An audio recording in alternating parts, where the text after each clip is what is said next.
सुदूरपश्चिम महोत्सवको मञ्चमा यस वर्ष गायक प्रमोद खरेलले तहल्का मच्चाएका छन्। Wow, lovely crowd. Thank you so much.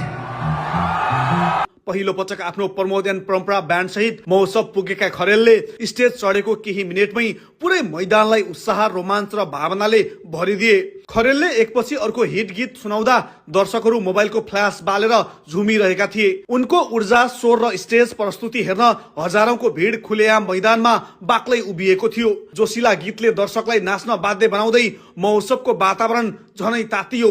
तर प्रस्तुति यतिमै सीमित रहेन।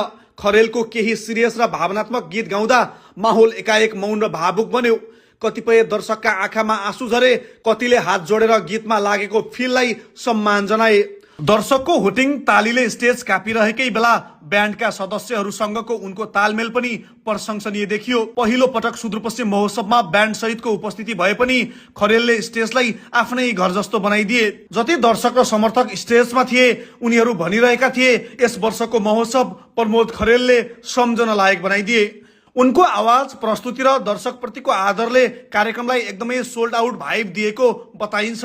सुदूरपश्चिम महोत्सवको यो रात संगीत, भावनात्मक यात्रा र प्रमोद खरेलको करिश्माको अविस्मरणीय मिश्रण बनेर इतिहासमा बस्ने निश्चित छ।